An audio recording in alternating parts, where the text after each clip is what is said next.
কবি কালিদাস বলে গেছে মেয়েরা বড্ড বলি।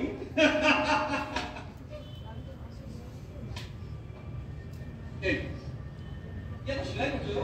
আর বলো, মা বায়না করেছে ওই বাবার পুরনো কিছু জামা কাপড় অল্প একটু এত ছেঁড়া ফাটা ওগুলো সেলাই কি হবে এগুলো? বাড়িতে তো একটা কাজের লোক তাদের সব রান করবে। খুব ভালো, খুব ভালো। I am proud of my mother-in-law. কি গুণ গুণ, কি ভয়াবতী মহিলা। আচ্ছা, আমার শাশুড়ি কেউ কি কখনো দেখেছে? আচ্ছা, এটা নিয়ে কেউ কোনো সিরিয়াল করে না কেন?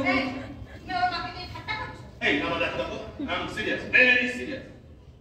এই শোনো, একটা কথা বলছিলাম কি, এই আমার একটা পাঞ্জাবি ছিল, বুঝলে? মানুষটা যতদিন বেঁচে ছিলেন, যেটা করে রোজ মাকে বেড়াতে যেতে, সে পাঞ্জাবিটা ঘরের কাছে না সেলাইটা একটু খুলে গেছে। সেলাই করবে প্লিজ? বাবা কি সেলাই করে দেবো? হাতের পাঞ্জাবি আমি একটু খুঁজে রাখবো, নিশ্চয়ই পাবো। কে করবে? তুমি?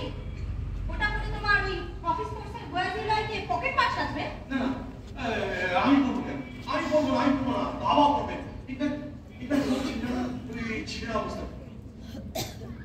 কি আমার ছাড়ার মধ্যে চুপ করে কি দেখছো? ওই যে তখন ওরা মুন্না ভাইয়ের গান বাজাচ্ছিল, তুমি বিরক্ত হচ্ছিলে। তো কি? তো এখন এটা কি হচ্ছে? কি হচ্ছে? লাগে না মুন্না ভাই, মুঝে বাপু দিখতা হ্যায়। এই দেখো, লক্ষ্মী শোনা আমার তুমি, প্লিজ আমার একটা কথা শোনো। কি শুনবোটা কি? যত রাজ্যের পাগলের প্রলাপ। পাগল না, আরে তুমিও তো সেই সিনেমার লোকগুলোর মতো করছো।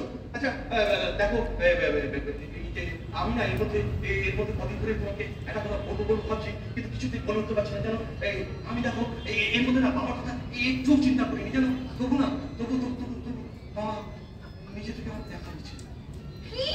হ্যাঁ গো, আর এই বিষয়টা নিয়ে আমি আমার এক সাইকিয়াট্রিস্ট বন্ধুর সঙ্গে সব আলোচনা করেছি। ডক্টর ভাস্কর ব্যানার্জি কয়েকদিন এসেছিল এই বাড়িতে, সারা বিমানও দেখেছে। অথচ আমি কিচ্ছু জানি না। ভয়, বিশ্বাস করো, ভয় কিছু বলতে পারি। কেন? আরে ভাস্কর তো বললো বাবার সঙ্গে কথা বলতে। হ্যাঁ